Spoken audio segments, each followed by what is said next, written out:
Hello, everybody. Welcome live. You are the first person watching my new TV show. So exciting. We're going to be talking about book of the day. So the whole idea of this TV show, try to do it every day. Most of them will be live. Every once in a while, if I'm traveling, they'll be recorded. But we're going to talk about things that change your life, revolutionize your life. The best way to do that, no matter what anybody tells you, is increase the amount of knowledge in your brain. Quickest way to do that, download the expertise of the smartest people in the world. So my job is to try to find the best books, the best authors, the best sources of information, and try to bring it to you in a source that's not going to take you all day to download, right? If you read this book, we're talking about Where Good Ideas Come From by Steven Johnson. That's today's book of the day. This is a New York Times best-selling author. He wrote The Natural History of Innovation. This book, let me just set the stage why I picked this book for you. Right now, in the world we live in, there may be no better skill that you can possess than the ability to come up with good ideas. Just think about it. If you don't believe me, what's the reward for good ideas? Well, ask Mark Zuckerberg. $27 billion later. Ask him what the reward was. And if you think about Facebook, it wasn't that big of an idea because MySpace and Friendster had already set the stage 5-6 years before. Really, if you think about what Zuckerberg did at the beginning, obviously there's been many other ideas. What Facebook did was had one good idea. What if we can privatize the experience? If you remember MySpace, man, you could get friend requests from strangers and girls would get creeped out because weird guys were writing them and friend requesting them. And Facebook basically had one good idea, which was if you make it so you can only message people who both parties have agreed to be friends with each other, then you create a brand new experience. That one good idea made Mark Zuckerberg, if you do the time value of money, maybe the wealthiest person in the world right now. Obviously, he has less money than Bill Gates, but he's younger. So if you adjust it. So the value of a good idea for you might not be $1 billion per se, right? But you don't need $1 billion. I was just reading this article by Daniel Kahneman. I was rereading the research. I talk about it. And I'm going to actually, this TV show, after this show, if you want, you'll be able to register. I'm doing right after this, 5 minutes after this show's over. This is a 30-minute show. Right after this, I'm doing an online seminar right here on my site. And I'm going to be talking about, how to get 1 million people to pay attention to your good idea, the new rules of marketing. So that's more of a business talk. Before I get to that, this TV show, and that show you have to the online seminar you have to register for. This show you're watching now is just public. I was researching for the business seminar how much money you really need to be happy. And you don't have to be Mark Zuckerberg. Time magazine had a good headline. $75,000 a year buys you happiness. Money can buy you happiness at a certain level, according to Nobel Prize winning research from Princeton University. So good ideas have the potential to change your bank account. Good ideas have the potential to change your body. Obviously, it's interesting. My dad was born in, I forget what year, I should know this, but a long time ago, a while ago. He had me when he was a lot older. And he was born with scarlet fever, so he had heart problems. And the doctor said to my grandparents, he's not going to live past age, I think they said 12. So my dad was this sickly kid, and here's my green drink. Everybody always asks what's in it. Something horrible like spinach and ugh. Anyway, so my dad's nursed, sheltered, because everybody says, the doctor said, don't make his heart beat real fast because he has a weak heart from scarlet fever and he'll die, so don't let him exercise, don't let him play with all the other kids. So my dad gets to 12, he's still alive. This is in Harlem. My dad's from Harlem, New York, and completely sickly. And then I don't know what the trigger was. Well, actually, my dad told me, I'm not that close with my real dad, but he said he read something somewhere, a magazine article about weightlifting. And he picked up some weights. Now, remember, this is back in the 1940s. And we're going to be talking about what this book talks about, the 10-10 rule of innovation. And you'll see it. It happened for my dad, and there's examples in this book. You got to read this book, by the way. This is a mind-blowing book that I just happened to bump into on a trip the other day in the airport. So my dad's, 10 or 14, he reads this article. He's completely weak. And all of a sudden, those weights, that idea that was passed on to him through this magazine, takes my dad from this sick kid to several years later. My dad was Mr. Junior USA. He went on to become Mr. Canada, Mr. New York, Mr. Puerto Rico. He had the world record bench press, and he became a lifelong enthusiast and weight and professional bodybuilder. And so if you look at the seed of all that and the seed of every great thing that could happen to your life, just pick something you don't like in your life today. It could be how much money you have. It's usually around what I call the big four pillars of life: health, wealth, love, or happiness. You either don't like your body. Sometimes that's delusional. Maybe, you have body image issues, but most people that don't like their body, it's because there's probably not at optimal health. So maybe you don't feel good. Maybe, and I think somewhere around, when it comes to career, I read only 12% of humans on the planet now. People spend on average only 12% of their day in a career doing something that they actually have passion about. So maybe it's about money and your career. You hate your job or something. Maybe it's love life. Man, there's never been a time in history where we're doing more quote-unquote experiments with love and friendships. I was just visiting the Amish 10 days ago when I was for Thanksgiving, where I used to live when I was a younger kid for a couple years. And they have intricate social webs. The good idea that the Amish had is not really an Amish idea. It's the way the whole world lived 300 years ago. You lived in smaller communities with people in a one-room classroom. You grew up with them. You knew them from a young child. You had strong bonds. Jonathan Haidt calls this companionative love. Our brain is built to have companionative love, which means you need someone that you've known for like a decade or 20 or 30 years. But you and I are trapped in a world where you're, or I shouldn't say trapped, but it feels sometimes trapped where you're moving around all the time. So, and then of course, happiness. A lot of people, 30%, 1 out of 3 people are on some medication to make them feel better. So in a world of mass confusion, if you're not careful, will lose your way. If you're on my Twitter, I just posted this today. It's easy to lose your way in the mono world. I've done it. I'm sure you've done it. And millions of people are in the midst of it right now. And the way out is always with ideas. This is what makes you and I different than animals. There is no other species that has the ability to come up with ideas, both for good and for bad, unfortunately, than humans. Nothing.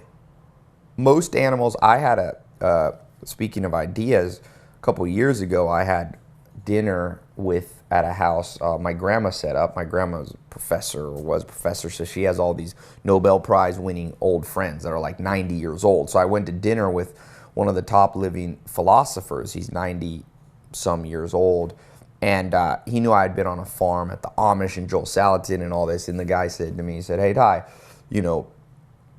do you think animals have consciousness like human?" Now, this is maybe the number one living philosopher asking me a question. I was blown away. Very humble guy, which is another lesson in and of itself. But I said, I think they do more than we think. And I asked him his opinion, and he said, I don't think they do. I think animals can't come up with an idea about what's going to happen 2 weeks from now. I tend to disagree a bit, but in the big picture, he's definitely right. Animals, even the smartest dog, there was a border collie named Winston Cap. It's the smartest border collie, or the most famous dog, herding dog. most of the dogs alive are related to him because everybody wanted their dogs to have puppies with this one dog from Wales in England. And even that dog had the IQ, they say, of about a 6-year-old. But even at 6 years old, you and I can't come up with ideas necessarily to project very far in the future. So here's where we're at. You have to know where good ideas come from for yourself. Now, I'm not, in this time, just so you know, there's not everything that I can cover in this book. Obviously, it's a 300-page book. But in the next few minutes, we're going to go over what I consider some of the key takeaways so that throughout your day today, and you can come back tomorrow and the next day on this TV show that I'm putting out, to start your day with some good ideas. So let's get good ideas, a few that I've picked.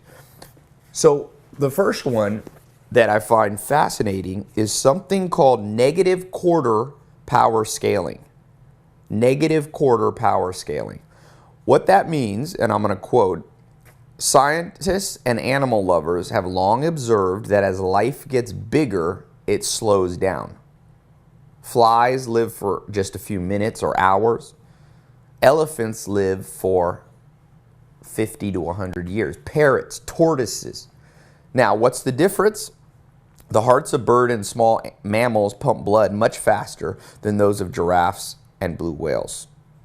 But the relationship between size and speed doesn't seem to be a linear one, meaning a rabbit that's half the size of something, let's say, I don't know, a dog, the dog doesn't necessarily age twice as fast, twice as slowly as the rabbit. So they came up in University of Davis, a guy named Kleiber discovered a scaling phenomenon called negative quarter power scaling. So it's a logarithmic grid, okay? Now, what does that matter? It says the math is simple enough. You take the square root of 1,000, which is approximately 31, then take the square root of 31, which is approximately 5.5. That's your number right there. You now know something very few people know in the world. 5.5. That means a cow, which is roughly 1,000 times heavier than a woodchuck, will on average live 5.5 times longer and have a 5.5 times slower heartbeat. Now, you might wonder, what's the relevance? Well, the relevance is when we're talking about the spreading of ideas, the spreading of wealth, money, the spreading of disease, Ebola, all these diseases that you may be worried about, the flu, whatever it might be, the spreading of friendships, how about the spreading of gossip? Some of these things that could have a direct impact on your life. So over the decades, Kleiber's law was extended down to bacteria, cell metabolism. Then a physicist named Geoffrey West decided to investigate whether this applies to cities, the largest, the superorganism, they call it, of modern humans. And sure enough,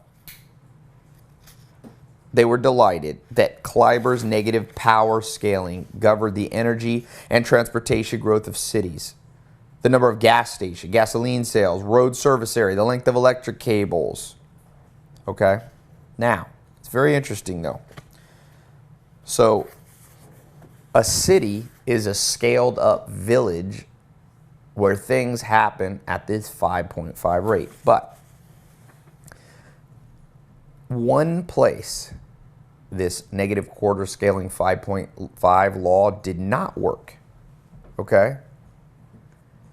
Every data point that involved creativity and innovation, patents, super creative professionals, inventors, they followed a quarter power law, but there was one fundamental difference. That law was positive. What that means? A city that was 10 times larger than its neighbor wasn't 10 times more innovative. It was 17 times more innovative. A metropolis 50 times bigger than a smaller town was 130 times more innovative. This is called superlinear scaling. Now, there's a saying, great cities are not like towns, only larger. That's what Jane Jacobs wrote. Here's the thing for you to understand. The pace of innovation and good ideas that are going to come out of your brain are directly related to the size of the pool of information you're drawing from. Now, some people ask, you know, Tai, why'd you do your TED Talk thingy on books? If you look at my YouTube channel, a lot of people argue with me and say, Tai, books is not where you get knowledge. You get knowledge by your own experience, but they don't understand something you now understand, proven over and over in laboratories. Negative quarter scaling when it comes to creativity is positive, meaning the larger sample that you're getting your information from. Now, to a point, okay, assuming your sources are good, you're going to get an exponential growth in the amount of good ideas in your head that are going to affect your health, wealth, love, and happiness. So what I mean is, if your only source of good ideas is one book, maybe you read one book in the last 6 months, you know, not fiction, not Twilight or something. So you're like a small town. Your pool of available knowledge where you're going to draw your next big thing from, it's too small. See, if you read 10 books according to this, instead of one, you don't get 10 times smarter. It's exponential. In this case, what did he say exactly? What was the number here? I lost it. Yes. So a city 50 times bigger. So if the average person, let's say they read, I don't know, one book a year on how to improve their life, okay? Let's say you read 50 books, just 50 books. That's one a week. By the way, that's the average CEO's reading rate, about 50 books a year. That means you are going to be not 50 times more knowledgeable. You will be 130 times more knowledgeable. By reading 50 books instead of one, you'll be 130 times. Why? Now, the reason that happens is relative common sense. If you're just talking to one person, it's a one-way street. You give them an idea, they give you an idea. Creatively, you bounce back and forth. If there's 3 people in the group now, it's not just 3 times more bouncing back, because you bounce back with Bob, you bounce back with Susie, you bounce back ideas with Jenny. That's 3. But now Jenny bounces back with you into her brain, with Susie, and with Bob. That's 6. And then Bob can bounce with Susie, and he's getting ideas. So it's way more than 3 times. That's why if you study, let's say, the famous sociologist Robin Dunbar, who came up with this number called Dunbar's number, which says you should have, or our brain is best acclimated to having about 150 friends, acquaintances, blah, blah, blah. Well, it's not because we can only handle 150 acquaintances. You might have way more than that on your Facebook. No, it's because you have to keep track of each of their friendships. So 150 acquaintances and friends is actually 10,000 connections. So the takeaway from this, the first one, is that you must become what Joel Salatin and Alan Nation, my mentors, told me. You have to become more eclectic. And I have one rule. Eclectic, by the way, means you draw from larger pools of information. So let's say you are a doctor and you want to get better at your profession. Don't just read books by other doctors. Open up the sample set larger. Read a book on business. Read a book on marketing. Read a book on dating and social relationships. Read a book on human happiness. Read a book on art and history. As you expand the pool, you will get this negative quarter scaling, 5.5 exponential rate of knowledge. The caveat is, if you expand to poor sources of knowledge, which many people do, they just ask their best friend, oh, what do you think about, investing in the stock market. Well, if your friend doesn't know anything, then the negative quarter scaling rule is actually going to be your enemy. It is going to sabotage your efforts, and you're going to actually now negative quarter scaling works against you. The rate of bad information flying into your brain will get worse, will get larger and larger, and your results, the ideas that you come up, you won't come up with the next Facebook idea. You'll come up with some stupid idea that never gets any traction, or worse, ends up harming you and everybody that it bumps into your idea. It's an interesting world we live in, 7 billion people. Now, I don't quite have time. I want to talk about this 10-10 rule. I'm going to touch on this, but one thing, I'm starting to do these book of the day deals. So this is today's book deal. So this is my book of the day summary you're watching right now on this TV show. But I'm also offering that you can buy the book of the day. This is the deal you're going to get right now. There should be a button right below the TV little screen player here. Click it, and you can buy this book directly from me. I don't really make much money on the books. So you can basically get it for about the same price as you're going to get bookstores, Amazon, wherever. But one thing better if you buy from me. I'm going to include my notes on this book, that's one, a recording, a replay recording of this in case you didn't see the whole thing, and a whole bunch of bonuses. I'm excited. I just recorded my 7 video series. Now, I normally charge for this. It's about $100, but I'm going to throw it in now. If you buy the book of the day deal, this book, it'll be shipped. We've gotten good at shipping. We'll have this thing shipped, shipping process. We do it today. You order it today. We're trying to get it within 10 minutes to get your book shipped in process. Depending on where you live in the world, it might take a few days to get to you, but we've got this down efficiently, very efficiently now. So you're going to get this book as fast as if you ordered it on Amazon, number one. But instead of just getting the book, you're going to get all this other stuff free. That's my free bonuses if you get it now. So click the button below. Get this book. It's one of the great books that I've read. I wish I had more time. We're only on page 10. Imagine now if this whole book was downloaded into your brain, or at least as you're going to learn in the free bonuses that you're going to get when you buy this, you're going to learn the smart reading techniques. I laid out 7 steps. I've never done this before. Laid out the 7 steps on how I read a book a day. It's about technique. It's about philosophy. It's about routines. It's about the type of books to read, the type of books to avoid. It's about when to read, how to posture to read, where you should be laying down, what kind of bookmarks to use, how to mark up, take notes. Everything is there, okay? So click that. We're going to have that button up here for you to buy for a few minutes. And then we're going to take it down because I have one other thing for you. So I'm going to get to this. I got a few more minutes. We got 5 more minutes here. Trying to run this like a TV show, so they're going to yank me. The 10-10 rule. This is fascinating. And I'm going to be talking about this more. When this show is over, I have one more show that I do. Except it's not a TV show. It's an online seminar. So in a few minutes, it's free.